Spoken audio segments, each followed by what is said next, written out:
Eh ben on est parti. Ouais. Voilà, bonjour. Eh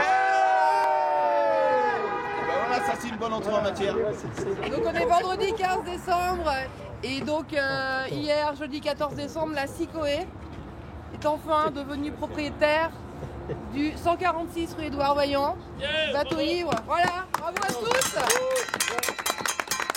Merci aux 1660 et quelques sociétaires qui ont permis que nous puissions enfin tourner la clé.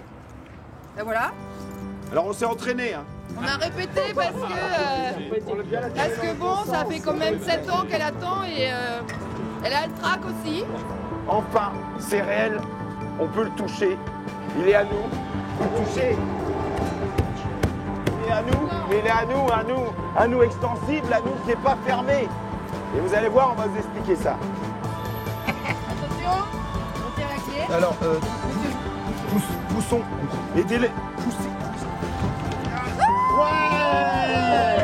Allez, on rentre. Ah bah ouais, c'est le bordel. Allez-y.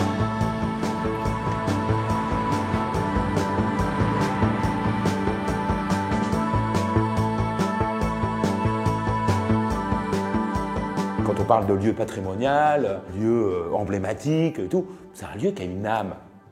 On a retrouvé cette âme 1914. C'est pas que dalle. C'est pas un lieu non plus très anodin, quoi. Et ça a toujours été un lieu de rencontre et dédié à la culture. Sur la piste, on se prépare pour ne pas manquer le départ. La sueur coule sur le sol. Le bateau ivre de Tours, on l'avait tous connu comme ça. Une salle de spectacle mythique qui a vogué pendant 28 ans avec Gisèle Vallée à la barre. C'est le stress, c'est le speed, c'est le bazar encore partout. Mais ce film ne va pas raconter le passé, plutôt l'avenir. À partir du jour où la SICOE, une société coopérative d'intérêt collectif, est devenue propriétaire. Avec environ 1800 sociétaires, c'est la plus grande coopérative culturelle en France. Elle s'est fixé un objectif, remettre le bateau ivre à flot pour inventer collectivement un autre rapport à la culture. Comme une utopie en chantier. Le rétrovirus est dans l'œuf. L'américaine dans sa voiture. Ouais, avec le bateau ivre, je pense que je suis à cet endroit de la rencontre avec l'autre, c'est-à-dire entremetteur. Moi, je pense que je suis un entremetteur, en fait, depuis vachement longtemps. Je suis rentrée, et c'est toujours un peu le statut que je pense avoir profondément, pour être la cantinière du collectif, c'est-à-dire dès qu'il fallait faire de la bouffe, je disais bon allez, je m'en occupe, et voilà, c'est resté. Mon ambition, c'est de participer à l'aventure de la réouverture, c'est d'y mettre mon grain de sel. Mes premières sorties d'ado se sont parfois passées au bateau, et ce qui m'intéressait dans cette aventure, c'est l'idée de se dire qu'on peut penser la culture autrement, qu'on peut penser une salle de spectacle autrement, qu'on peut penser l'économie du spectacle autrement. J'aime bien les aventures, j'aime bien l'utopie, j'aime bien tout ce qui n'est pas dans le quotidien et dans la répétition. Au bout d'un moment, je m'ennuie, donc j'aime bien inventer, j'aime bien aussi que ça soit collectif.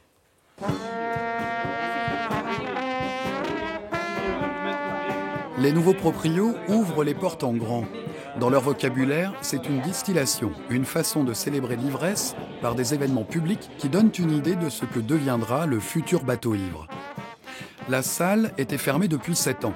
Après des années de lutte, de déception et de rebondissement, les sociétaires sont enfin chez eux. Aujourd'hui, c'est la fête. Ils ne savent pas encore que le chemin sera long pour réaliser leurs rêves. Mesdames, messieurs, pour celles et ceux qui viennent d'arriver, encore des retardataires. Venez ici, venez ici. Venez ici, venez. Venez, bonjour, capitaine Flag. On s'embrasse. Je crois qu'on peut se dire qu'on est très heureux, peut-être même très fiers, très émus de vous dire bienvenue chez vous, bienvenue chez nous.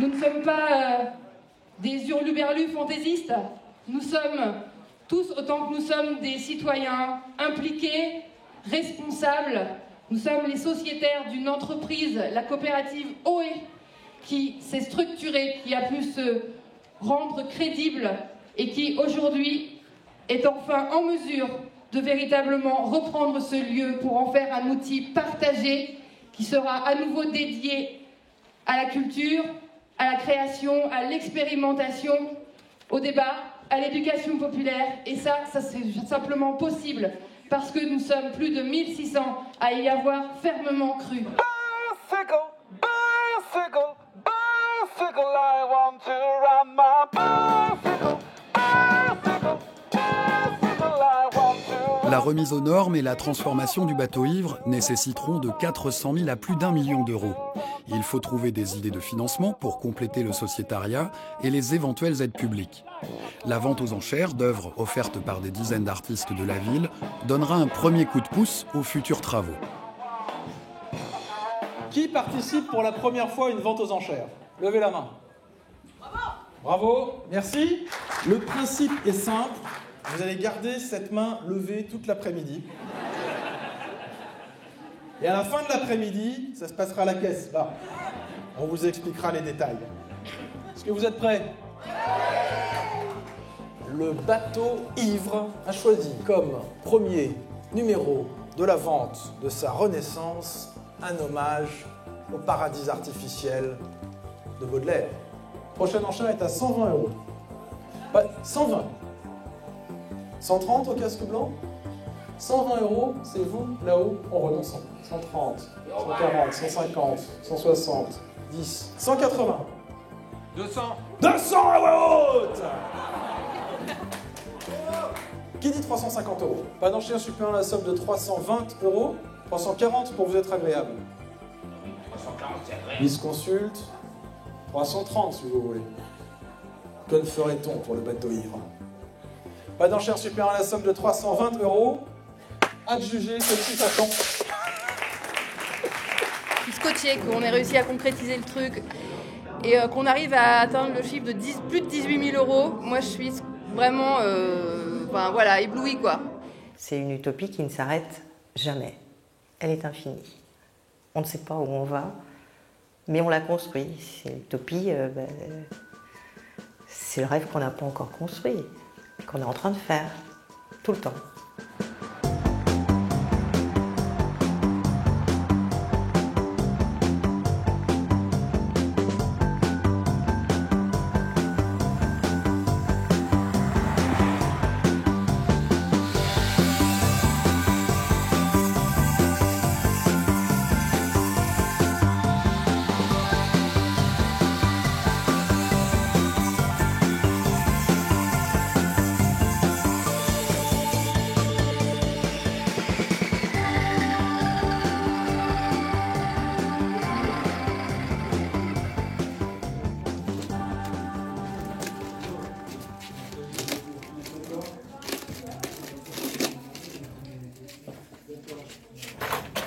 Souvenirs, c'est marrant de démonter nos souvenirs.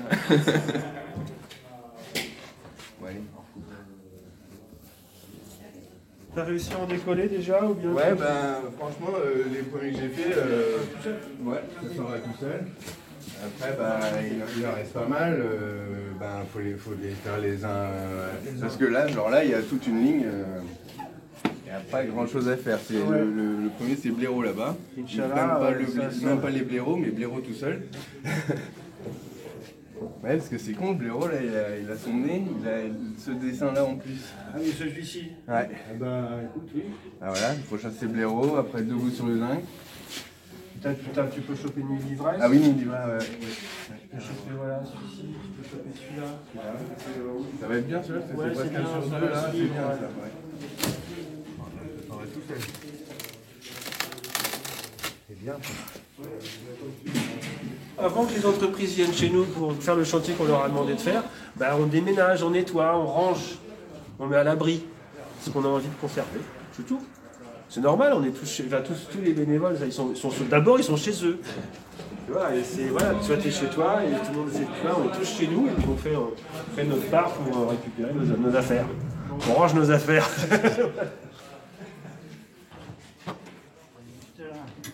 Il reste encore un boulot. L'utopie, c'est l'encre du bateau. Ouais. Ah oui, carrément. C'est ce qui nous permet d'explorer. Un lieu où on doute. Un lieu où on invente un autre rapport au monde. Sans savoir vraiment si ça va être viable. Là, vous ne portez pas dans le même sens, il y en a un qui va se faire mal au dos. Pour le coup, moi, je ne l'ai jamais vécu comme une aventure de sauvetage, mais vraiment comme la création d'une nouvelle façon de penser un lieu culturel de façon collective et coopérative. La coopérative, c'est aussi l'idée de la mutualisation et de l'échange, puisque tout le monde est finalement sur un pied d'égalité entre le public et les artistes, puisque en gros c'est un peu ça la vocation de la coopérative au départ, c'est comment mettre les deux en lien de façon permanente et de façon extrêmement simple, extrêmement transparente. Ensuite, la coopérative, par son fonctionnement et par son statut aussi, permet d'abord d'associer des salariés et des bénévoles, donc ça veut dire qu'on n'est pas très loin du statut d'une association ni de ses valeurs finalement. Et ça permet aussi d'accueillir dans son capital des collectivités. Cette forme, elle permet après d'avoir un CA assez équilibré et donc un conseil d'administration qui prend les décisions, mais qui peut aussi déléguer beaucoup de choses. C'est ce qu'on fait au Bateau Ivre, notamment à l'intérieur des fameux laboratoires qui ont une grande liberté pour proposer et mettre en œuvre. Pour l'instant, le labo administratif et financier regroupe énormément de choses, avec pour l'instant pas beaucoup de forces vives, ou en tout cas pas identifiées à chaque endroit, et on s'est rendu compte qu'effectivement il y avait plein de sous-thématiques, parce que labo administratif et financier c'est vague. On a identifié un besoin en fait de diviser ce labo par paillasse, avec des gens qui s'inscriraient selon les appétences de chacun et puis les compétences. Et l'idée, là, c'est de lister les différentes paillasses qu'on pouvait envisager et pourquoi pas commencer à flécher des personnes dessus. Pourquoi paillasse, pourquoi labo, pourquoi distillation? Parce qu'on a filé complètement la métaphore de l'ivresse qui vient de Rimbaud. L'alchimie, l'ivresse, le vin, la distillation, l'alcool, etc. Donc on a pu aussi garantir un vocable poétique au lieu, ce qui était quand même pas mal.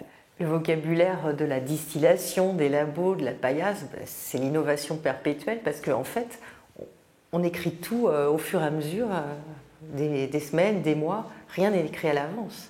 On l'invente ensemble, on le co-écrit, on le co-invente, on l'imagine et on le met en œuvre. Mais rien n'est figé d'avance. Tout est à inventer tout le temps. Et on espère vraiment que ça va continuer.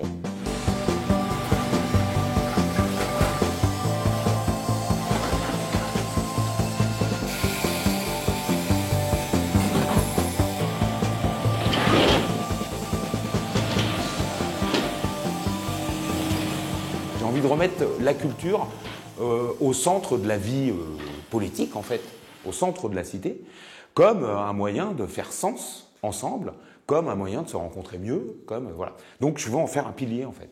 Je pense qu'il y a une urgence à réconcilier les publics, à arrêter de créer des lieux pour une culture essentiellement savante qui n'accueille pas ou n'arrive pas à promouvoir une culture populaire exigeante. Et pour moi, il y avait cette nécessité aussi à se battre là-dessus.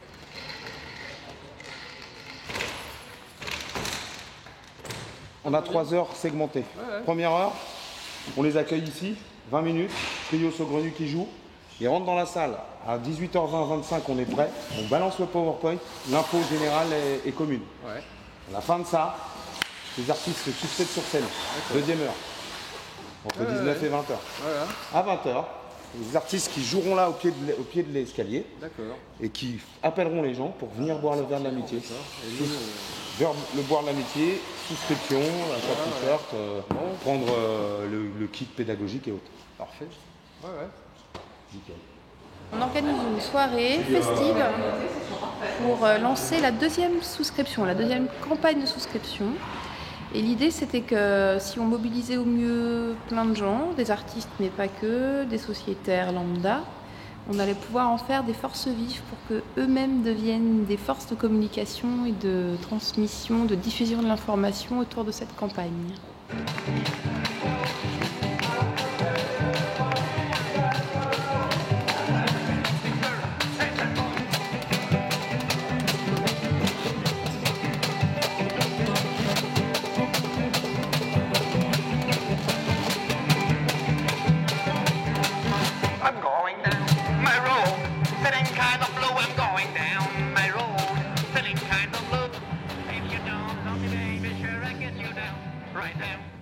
Alors aujourd'hui, nous accueillons les copropriétaires que sont les associations et les entreprises pour leur permettre de voir le volume de la salle tel qu'il est maintenant, puisqu'on approche la réalité de ce que va être la salle dans ses volumes. Et on est proche d'une première phase qui s'appelle la fin de la démolition. C'est organisé par la SICOE, la démolition en tant que maître d'ouvrage. On l'a prise en charge. Je réexplique à tout le monde, on a voulu remettre un coup de boost, un coup de com' sur une levée de fonds et un appel à sociétariat pour essayer de réunir le maximum d'argent pour la phase travaux qui n'a pas encore commencé. Même si vous allez constater qu'on a quand même commencé à faire le ménage, on va dire, c'est ce qu'on dit ici. Mais ce n'est pas tout à fait les débuts du travaux. Ici, on est dans le bateau ivre, mais on n'est plus dans l'ancien bateau ivre, on est dans ce que va devenir le nouveau bateau ivre. En sachant que la scène, elle ne sera pas remontée en fixe, normalement. Ça va être une scène qui... C'est pour ça que ça nous intéressait d'avoir un volume qui fasse toute la surface du bateau. C'est que la scène, elle va pouvoir se déplacer d'un endroit à un autre et elle va pouvoir inventer sa dimension en fonction du spectacle qui sera programmé. Exemple, je suis seul, j'ai un texte, une guitare, j'ai envie de le partager, je peux le faire, je peux être programmé ici. Je n'ai pas besoin d'une salle immense. Je peux être sur 2 praticables. Un praticable égale 2 mètres par 1 mètre. Donc si j'en mets 2, ça me fait 4 mètres par 2 mètres.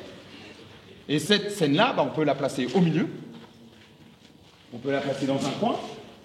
On peut la placer dans un angle. On peut la placer où on veut, en fait. Et ça, c'est un truc qu'il faut bien se mettre dans la tête. C'est-à-dire qu'on invente à ce lieu un nouvel espace pour une respiration maximum et maximale de la diversité culturelle et artistique qui pourra s'y programmer.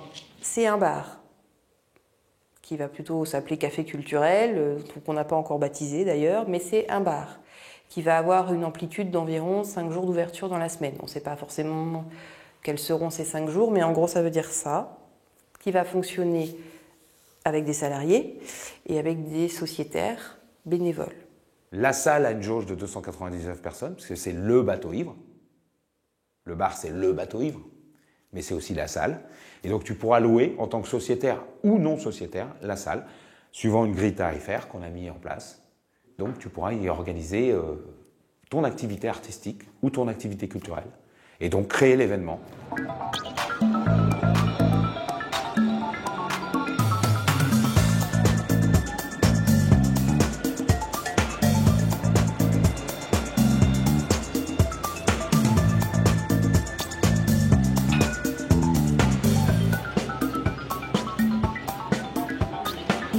Quand quelqu'un se présente avec une procuration, donc il émarge pour la personne en question et il laisse sa feuille de procuration sur la table d'hébergement. Il faut bien que vous gardiez les feuilles de procuration, parce que c'est ce qui fait preuve après qu'on a eu le quorum, donc c'est important. Hein. Et bien après, il faut vous répartir sur les tables. Alors si possible à 2 par table, mais si on n'est pas assez, il y aura des tables où il n'y aura qu'un seul bénévole. Tu vas bien? Oui, et toi? Bah ouais, super. On voit du monde, on est content. Bah oui, tu m'étonnes, c'est le but du jeu. Bah ouais. Parce que des fois on est un peu moins dans certains domaines. C'est parce qu'il fait beau. Bah ouais, c'est ça. Non, et puis le symbole de l'AG. Le symbole de l'AG, la responsabilité que ça nous incombe. Non, c'est ça? Qui nous incombe. Ouais, mais c'était bon. Voilà.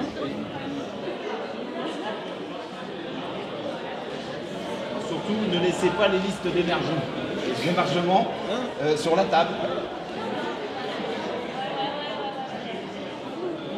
C'est moi qui garde les propos. L'engagement dans l'aventure du bateau, c'est éminemment politique, au meilleur sens du terme. On est dans la vie de la police, de la cité. C'est un engagement citoyen et c'est un engagement aussi sur des nouvelles formes de démocratie qui ne soient pas uniquement électives, où on délègue en fait par notre bulletin de vote tous les pouvoirs à quelques personnes, sans aucun moyen de contrôle. Là, au contraire, on est dans une démocratie très vivante, où on fait, où ça part de la base. Qu'est-ce qu'on a envie pour, alors là, le bateau ivre, mais aussi pour notre cité en général. Bienvenue, messieurs, dames, et merci de vous être déplacés ce soir en nombre. Par contre, vu que je parle de nombre, on va en parler tout de suite, on n'est peut-être pas le nombre nécessaire pour faire les votes que nous voulions faire. Il y a 4 motions à voter ce soir, on vous expliquera ça. Ce qui ne va pas nous empêcher de vous faire l'exposé que nous avions prévu. On est pas loin du compte, mais on n'est pas tout à fait le compte. Donc on ne peut pas, de manière légale, faire le vote, en tout cas tout de suite. On ne peut pas faire les votes qu'on aimerait faire, mais on a un grand espoir qu'une vingtaine de personnes arrivent et ça nous permettrait de pouvoir faire ça. Si toutefois le quorum n'était pas réuni ce soir, dans les statuts il est prévu qu'une quinzaine de jours après, on reprovoque une assemblée extraordinaire et là il n'y a plus de question de quorum, on pourra voter avec le nombre de personnes qu'il y aura pour voter. C'est comme ça, c'est légal, c'est statutaire et tant mieux, c'est un cadre qui nous est présenté et on le respectera. N'est-ce pas, Président? Effectivement, on va quand même essayer de commencer. Ah, on me fait un signe en régie, mais c'est bon? Ah. Bravo! Si au lieu du bateau créé en 2011, c'est parce qu'on ne veut pas que ce lieu disparaisse. Mais qu'est-ce qu'on ne veut pas qu'il disparaisse réellement? C'est le lien qu'on y a tissé ensemble, le lien, la communauté qui a grandi, quoi. C'est ça qu'on veut continuer à faire vivre. On est passéiste peut-être qu'on a envie d'une carte postale finalement. Or, on va plus loin que ça.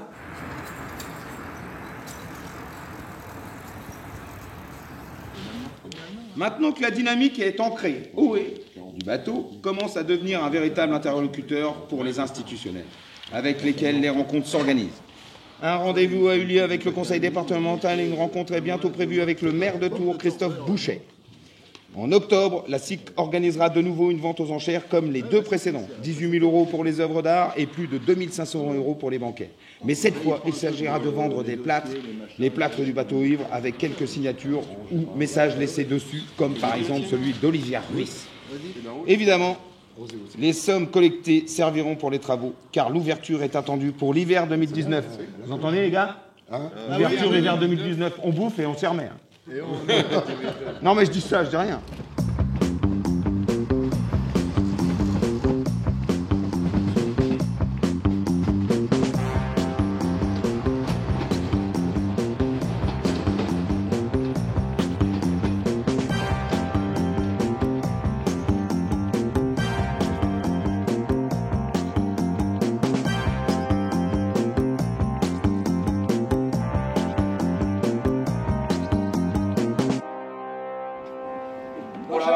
C'est toujours avec beaucoup de plaisir qu'on se retrouve.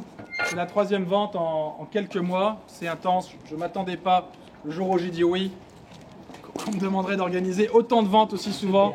Mais votre présence et vos enchères, je suis sûr, permettront de transformer cette vente en succès. L'idée, je crois, qui est née dans le cerveau des membres de la SCI Coé, c'était de donner une dernière vie à la décoration du bateau. Oui, c'est ce qu'on a appelé, nous, la démolition, valorisation. Valoriser des plâtres, valoriser la mémoire collective. Quel bateau! Et voilà, c'est pour ça qu'on a tronqué cette vague en 55 morceaux. Le 2. Superbe dessin de Villemain. On commence ses enchères à 50 € pour Villemain. 50 € Villemain de la bande de Charlie Hebdo. 50, 60, 70, 80, 90. 90 € l'enchère est là. 100 à voix haute, 110, 120, 130, 140, 150, 160. 200. 200, 50, 300, 50, 400, 50, 500, 50.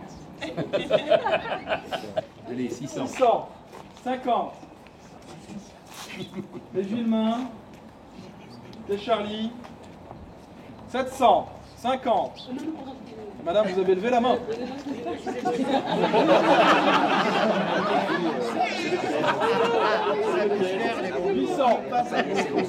800 €, l'enchère est debout face à moi. 50. 900. 900, vous les entendez derrière, les chiffres. 50 en voulez-vous? Ça vaut plus 150.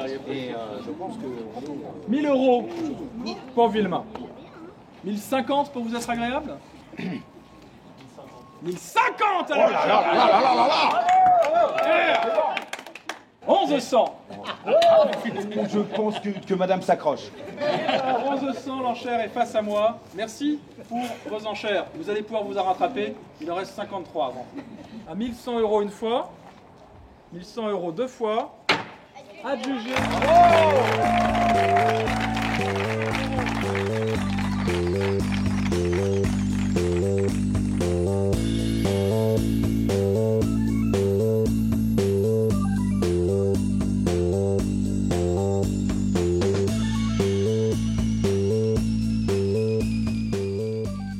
Depuis le départ, on a dit que c'était un lieu ouvert à toutes les disciplines, à tous les arts, à toutes les formes d'expression artistique et aussi associative. Donc ça s'estime à toutes les associations, toutes les compagnies artistiques, et c'est un tiers-lieu, c'est-à-dire c'est un lieu qui ne dépend pas d'une administration publique et qui n'est pas non plus totalement privé, qui est gouverné par des sociétaires, donc il y a une gouvernance particulière. Donc évidemment ça s'inscrit dans l'économie sociale et solidaire, et on compte bien que ce soit vous, les sociétaires, qui preniez en charge l'initiative de la programmation. Donc avec un tarif privilégié, et on a toujours dit que c'était un tarif hors marché, vous l'avez sur les documents, pour les sociétaires, pour louer la salle, c'est 75 € hors taxe. Alors à cela, on verra tout à l'heure, il y a des petits ajouts, hein, on verra le contrat de location. J'arrive pas à faire le lien entre les trois options et ce tarif salle nue et les locations la journée, etc. Alors, le tableau de tarif, c'est pour le tarif d'entrée. Mmh. Donc c'est en salle nue. Et après, on rajoute les options. Donc ça veut dire que c'est le tarif de base sur lequel tout le monde ne va pas partir sur le même tarif de base. Les frais de mutualisation ont aussi été pensés pour que le tarif de base soit le plus bas possible et que tout type de structure puisse accéder à la salle dans sa configuration la plus simple.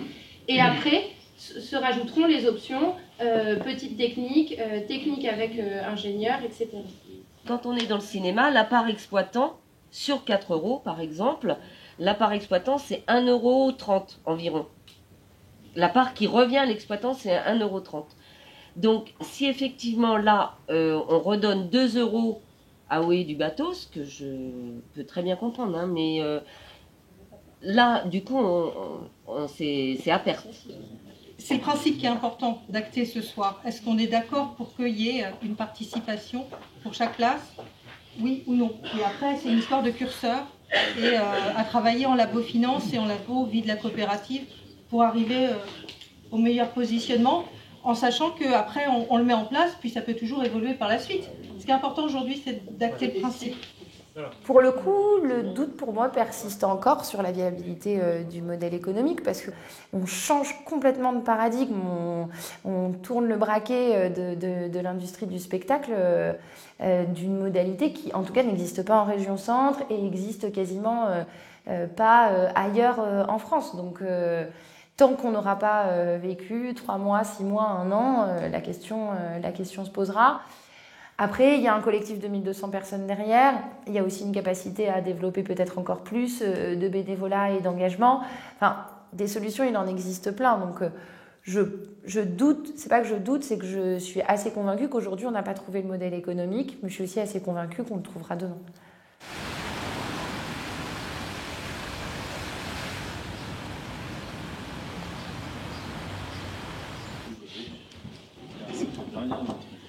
Ah non, non, non.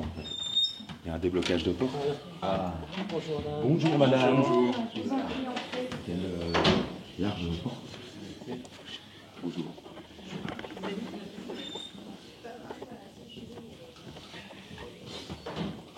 Je vais prendre jaune. il nous Pas manque tout à fait. notre présidente, Non, il y a- mais comme elle avait cours juste avant, Il y elle a a dit encore qu'elle voulait des cracks. quelques personnes à Et, responsable, notre 2-3 personnes. comptable. D'accord. J'ai prévenu Sylvie Frodon un peu tard qu'on serait plus que ce qui était prévu. Oui, c'est parce que comme notre grande salle était déjà utilisée, Ouais. on a un petit bureau là en fait. Oui, on va être un peu serré. J'ai prévenu Monsieur le Président si on a eu la primeur de le voir arriver. D'accord. Donc tout devrait bien se passer. D'accord. Donc là, l'objectif, c'est de relever au global 1 million d'euros pour faire le tour de l'ensemble des travaux, si possible, sans avoir recours à nouveau à du prêt bancaire. Et alors là, le département vous dit qu'il pourrait venir en subvention d'investissement à hauteur de combien sur 2019 ? Alors, il a dit 150 sur 2019 et 50 sur... Non, 2018, 150 sur 2018 et 50 000 sur 19. Ils l'ont voté là, ça y est. Ça a été voté, ça. D'accord. Donc moi je vais reprendre mon bâton de pèlerin en direction de la métropole, c'est avec la métropole que nous conventionnons, en leur disant voilà où on en est dans la convention, telle ou telle opération, qu'est-ce qu'on peut libérer, c'est de l'argent de la région, mais qu'est-ce qu'on peut libérer là-dessus qui ne serait pas utilisé en totalité sur des projets en cours, et qui ne grève en pas sachant que on est sur du 2020 en sortie, donc on commence à voir clair quand même. Et c'est très important pour que ce travail puisse être fructueux, que l'agent de la région puisse venir soutenir vos opérations, que ce soit moins dans un rapport de force que la première fois. Bien sûr. Moi, quelquefois, pendant les débats, je me dis, il ne faut pas qu'on devienne le lieu marqué de tel ou tel parti ou programme politique. Voilà.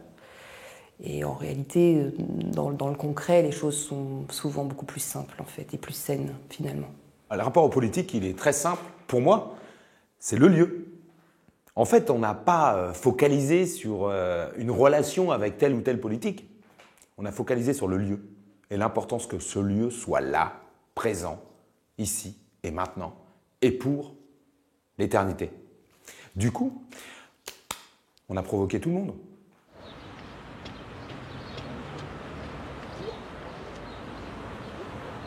S'ils vont tous à la même hauteur, ils ont tout intérêt à y aller, puisque comme ça, ils seront tous à la même hauteur, joints à ce projet citoyen, à cette aventure citoyenne. Et nous, on ne prend pas de risque.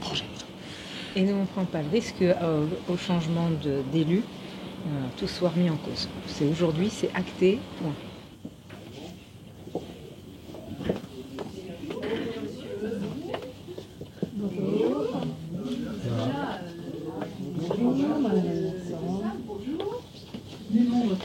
C'est l'unique fois où je n'ai pas le droit de filmer.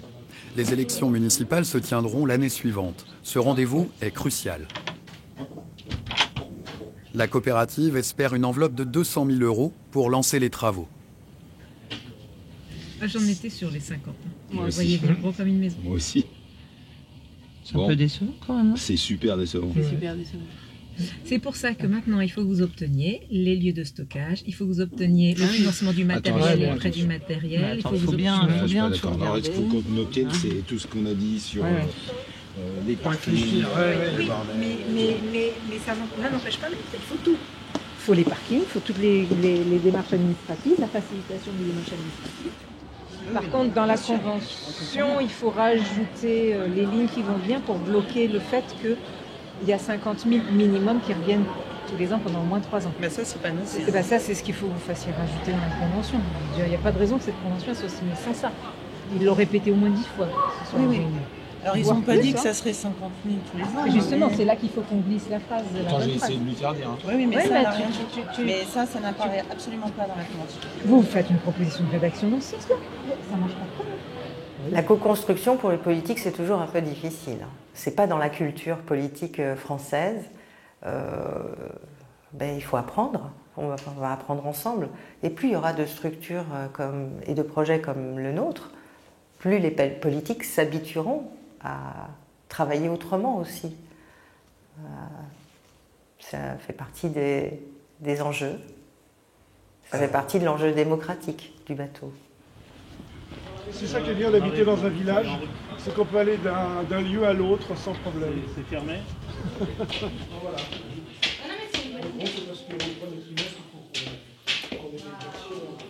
Ouais, un peu.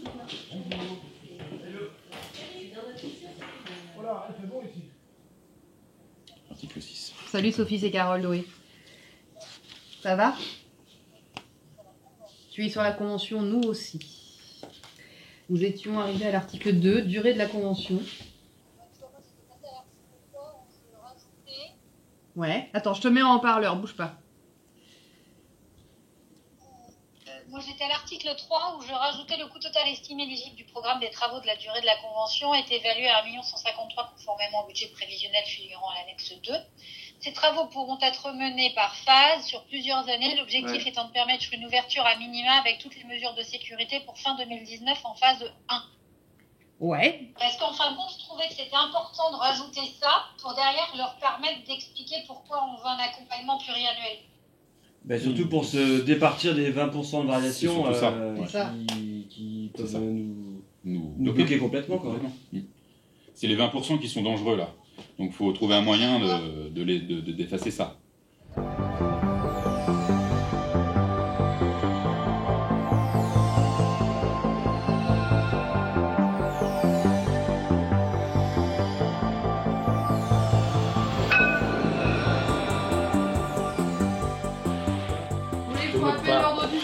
Bah, tu peux toujours le rappeler, oui, en début de séance, c'est toujours bien.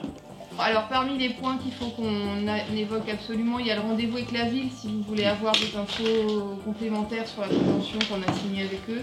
Un point sur la prépa AG, si on a des choses à se dire là-dessus, mais peut-être que finalement ça avance et qu'on ne va pas forcément y consacrer la soirée.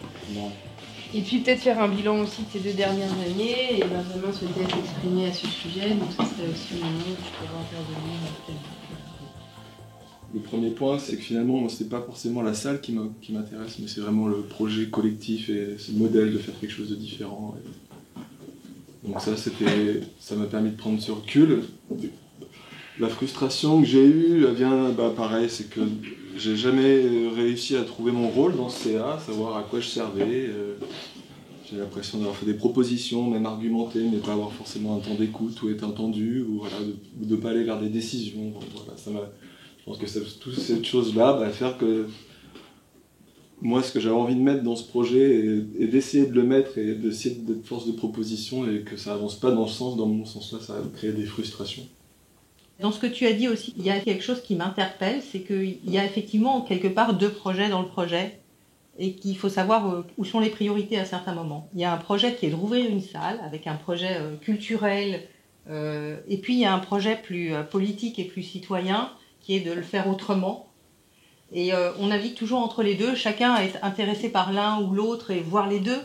Il faut savoir faire aussi la part des choses. Là, en ce moment, l'objectif numéro 1, c'est vraiment d'ouvrir la salle. Et on a beaucoup travaillé sur ça avec les priorités. Parfois, voilà, quand il faut sortir le dossier de subvention, il faut le sortir. Hein, et le plan de financement, cet été, on était là-dedans. Et du coup, on ne s'est pas trop posé la question de comment vit la démocratie interne, à laquelle on est franchement, je crois, tous extrêmement attachés. J'ai pas de doute là-dessus et j'ai jamais ressenti, pour ma part, quelqu'un qui souhaite avoir du pouvoir ici. J'ai senti ailleurs bien des fois, mais ici, voilà. En fait, la problématique qu'on a souvent en groupe et avec ce collectif, c'est d'être content de ce qu'on fait, d'être content de ce qu'on est au moment où on l'est et de se le dire. Et je pense qu'on a loupé ces caps-là et ça nous a empêché de nous rencontrer mieux, ou de nous rencontrer plus, ou de nous rencontrer autrement. Vous voyez ce que je veux dire? Et du coup, c'est pas grave. C'est pas grave. Et je trouve ça super, justement, et ce que tu disais très juste, Agnès, sur le fait que les gens, s'ils se représentent pas, c'est pas si grave, ils restent. Ils restent et ils continuent à avoir envie de s'impliquer d'une manière plus précise, ou à un endroit qui les intéresse plus, où ils vont pouvoir amener de la plus-value, de la fraîcheur, de la candeur des fois, mais en tout cas c'est ce dont on a besoin, parce qu'on se rend compte que tous les groupes ont besoin de ça, et dans toutes les assos, même les SCOF, même dans l'éducation, l'économie sociale et solidaire, on a plein de panneaux, quoi. Il faut qu'on dépasse, et on est loin d'avoir tout inventé, et je pense qu'on ne se rend même pas compte de ce qu'on est en train d'inventer, en fait.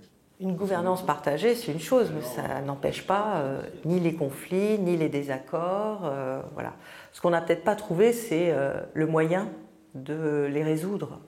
Autrement que si je ne suis pas d'accord, je m'en vais. Moi non plus, je ne sais pas toujours quel est exactement mon rôle, quelle est ma place, quelle est mon utilité.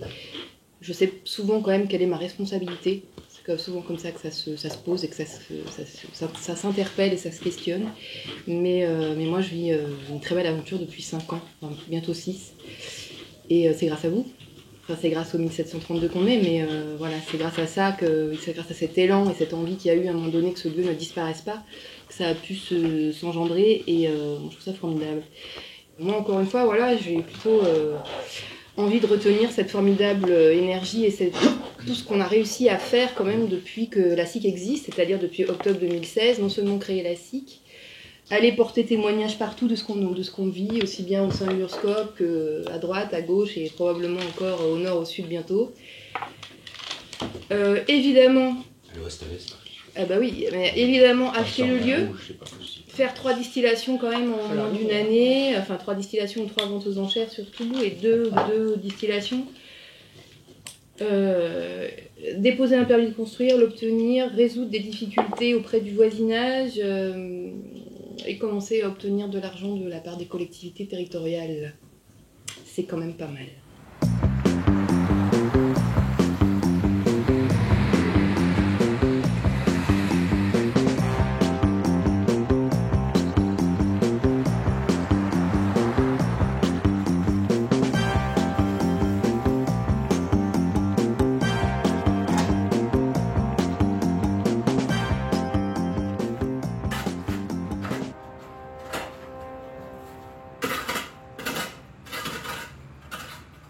À un moment, on s'est dit, on sait qu'on peut rouvrir. Ça a été vraiment magique. On est arrivé au niveau où on s'est dit, là, on peut faire les travaux, en tout cas une première tranche de travaux. Et c'est celle qu'on a décidé d'engager. Et c'était vraiment très enthousiasmant de commencer à voir la fin du tunnel, de se dire, ça y est, on peut, de toute façon, on va rouvrir, quelles que soient les conditions. Ça coûtera du temps que de faire une maison confortable, où tout le monde se sente bien. Ça ne se fera pas sans temps, c'est pas magique. Et ça ne se fera pas qu'avec de la thune. Parce qu'on le saurait si la thune créait le bonheur. Donc non, ça se fera avec du temps.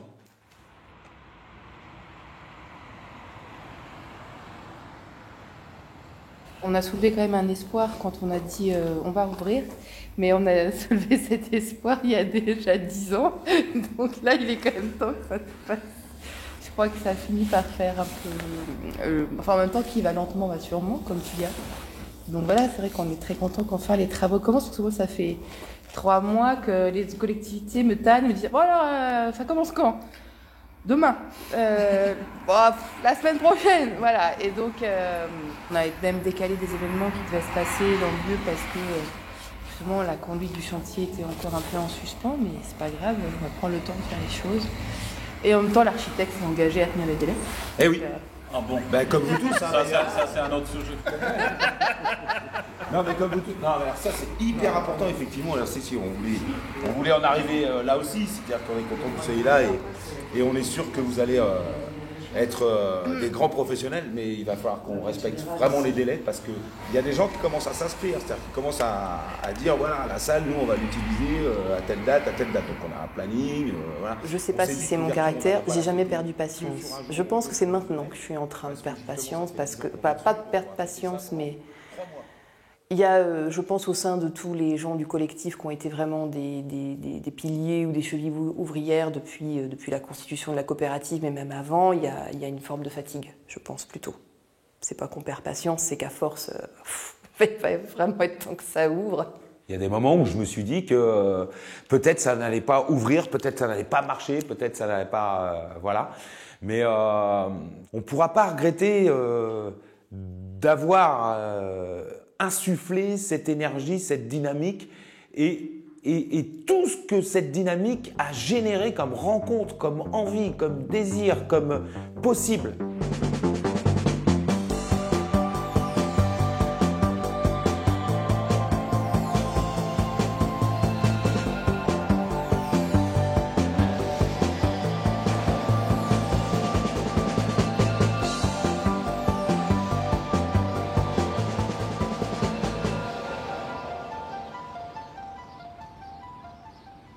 On est une entreprise, l'esprit d'entreprise, c'est aussi de prendre des risques.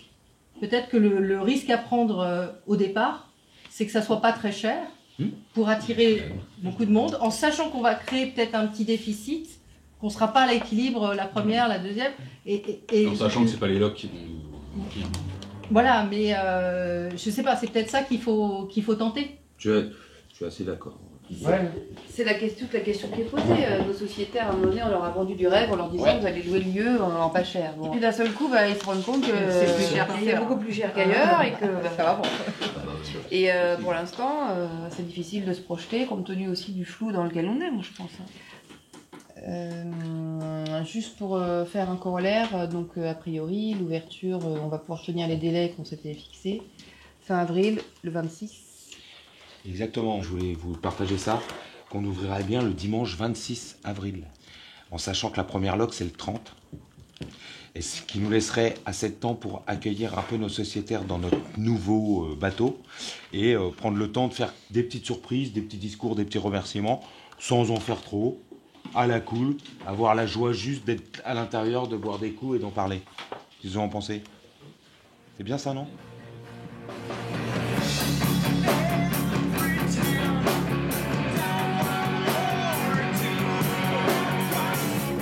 Pourtant, il faudra encore patienter. Une nouvelle date d'ouverture est projetée pour le 5 mai. C'est plus raisonnable pour tenir les délais, même si le chantier avance bien. En attendant, les recrutements sont lancés. Les labos et les administrateurs cherchent encore des financements, fabriquent le bar, réfléchissent aux boissons et nourritures qui seront vendues.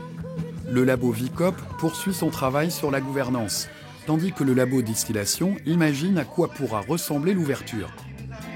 Mais le sort s'acharne. Depuis ce début d'année 2020, on parle de plus en plus d'un nouveau virus venu de Chine. Le 17 mars, le verdict présidentiel est tombé. La France sera confinée à midi. La décision est prise, il faut fermer le chantier.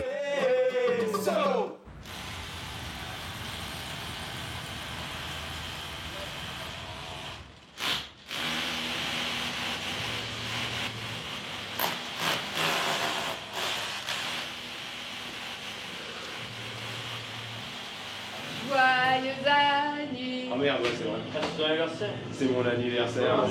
Ben ouais, 17 mars 1969, Franck Mouget décède. Saint-Patrick, c'est bien ça. 69. Chier. Tu vas pas pleurer. Ah bah, je suis un peu... tout ça me finit par... ouais. C'est vrai? Ouais. Mais arrête, tu fais pas ça, je peux pas te prendre dans mes bras. Non, mais c'est pas grave, mais ça fait chier, quoi. Ouais, en même temps, ça a super avancé. Il fait beau et tout. Moi, je trouve ça hyper positif. Franchement, oui. Je sais que c'est difficile parce que c'est délicat, parce que machin. Mais franchement, regarde, si on se dit 7 ans en roue, avec toutes les forces qui auront été mises en place, on aura eu le temps de poser et reposer le jeu. Les finitions, tout sera nickel. Là, ça aurait été à l'arrache. Moi, ça va. Je veux dire, je comprends. En fait, moi, ça me libère. Quelque part, ça me libère dans le sens que j'étais sûr qu'on allait arriver au truc, parce qu'on avait cet objectif-là en commun. À l'arrache. Mais on arrivait à l'arrache. Là, ça veut dire pas se détendre plus que ça, dire dès que ça reprend le boulot, il faut reprendre le boulot. Mais au moins, on va reprendre un peu d'oxygène, quoi. Ouais, non, mais c'est clair. Mais bon... Septembre, c'est une vraie rentrée culturelle. Il n'y a aucun échec dans cette histoire. Il y a des coups durs, il y a des moments de doute, il y a des moments... Voilà, le confinement, c'est quand même un truc dur, dans une certaine mesure. Mais ce n'est pas une utopie, puisque je pense quand même qu'on a initié quelque chose, nous, mais on n'est pas forcément moteur, je veux dire, mais en tout cas, on est dans une espèce de mouvance qui insuffle autre chose. Donc ça, c'est pas un échec. Et donc, c'est pas un rêve. Par contre, après, évidemment, le temps dira si c'est un rêve qui se concrétise et qui se pérennise, ou si c'était juste, on va dire, une espèce de parenthèse enchantée. C'est pas super agréable pour personne, en fait. Mais j'ai toujours cette envie que ce bateau renaisse, revive sur les flots. J'ai envie de ça. Et tant que je ne serai pas au bout de ça, je lâcherai rien. pour ce qu'on représente, pour tout ce qu'on a dit déjà depuis des années.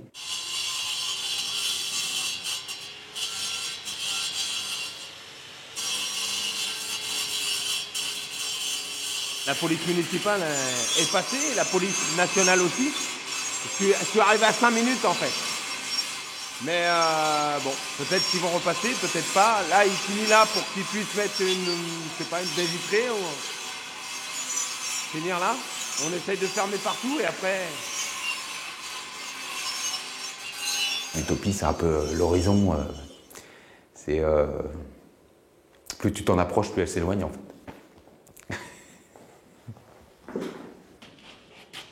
Et ben voilà. Fin de chantier, ou presque. En tout cas, suspension de chantier. Suspension du temps.